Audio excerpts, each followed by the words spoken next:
هەی پرسیاری نەوەد نەڤارنا سپرانگ 60 متر på tiden 8,65 sekunder. نەڤارنا 60 مەتری غاردا یان ڕای کرد کاتەکەی 8,65 چرکە بوو. پرسیاری یەکەم ئێلتۆن hade $700 bättre tid. تیدەکە و کاتەکەی ئێلتۆنی $700 باشتر بوو. ئایا چ کاتەکی هەبوو؟ بێگومان ئەمن دەبی بزانم باشتر مانای چییە؟ کاتی باشتر واتە کاتەکەی کەمتر بوو لەو کاتەی بە $700. $700 واتە 7/100 واتە 0,0. چونکە کاتەکە باشتر بوو ئەمن ئەو کاتەی دەینم 0,0 خۆی لێ دەردەکەم واتە 8,65 دەینم 0,0 خۆی لێکەم دەکەمەوە 15 هەفتی لێ بڕوا 8 لێرە ماوە 5 کەم سفر هەر 5 هەشتەکەش دێتە خوارێ لە تەنیشتی دەنووسم سێکوند ئەوە کاتەکەی ئێلتۆنی.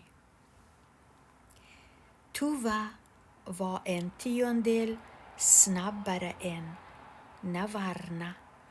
توڤە یەک لە سەرسەی کاتەکەی سناببەرە بوو واتە هێشتان خێرا بوو. ئایا چ کاتەکی هەبوو؟ کەواتە دیسان دەینم 8,65 مینوس 0,1 یەک ئەنتیۆندێل واتە ئەوها ئەنتیۆندێل. ئەو جە لێرە بەخۆم سفرەکی دادەنێم 5 کەم سفر هەر 5 6 کەم 1 5 هەشتەکەش دێتە خوارێ لە تەنیشتی دەنووسم سێکوندەر کاتەکەی توڤەی. کەواتە ئەگەر پرسیارەکە بێترە تید یان سناببەرە ئەمن کەم دەکەمەوە سێمرە تید یان لۆنگ ساممەرە ئەمن ئەو کاتەکەی کۆ دەکەمەوە. ئەوە تەواو بووین. ئێستا دەینە لای پرسیاری 94. Vi skriver en fjärdedel lika med 0,25.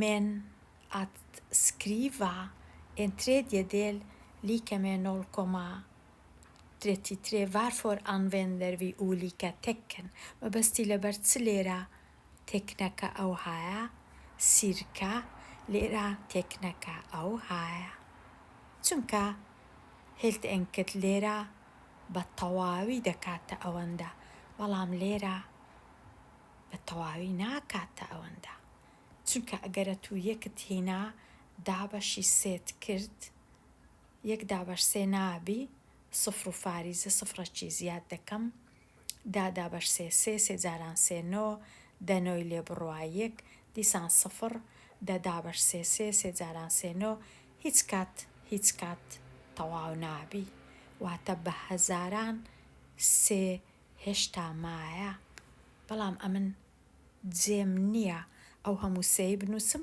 لەبەر هەندێ دەنووسم لیکەمێ سیرکە واتە بنزیکەی بەڵام لێرە کاتی دابەش دەکەم تەواو دەبی یەکسەر چونکە ئەمن یەکی دەینم دابەشی 4 دەکەم 1/4 نابی سفر و فاریزە 10/4 2 جاران 4 8 10 لێ بڕوا 2 سفرەک زیاد دەبی 20/4 5 جاران 4 20 تەواو بوو هیچ نەماوە. ئەوەیە جیاوازیەکە. تەمەشای فاسیتیش بکە ئەوەی لەوێ نووسرایە دەبی لەبەرکەی بزانی کو وەڵام دەدەیەوە. هادێ سۆبڕۆ.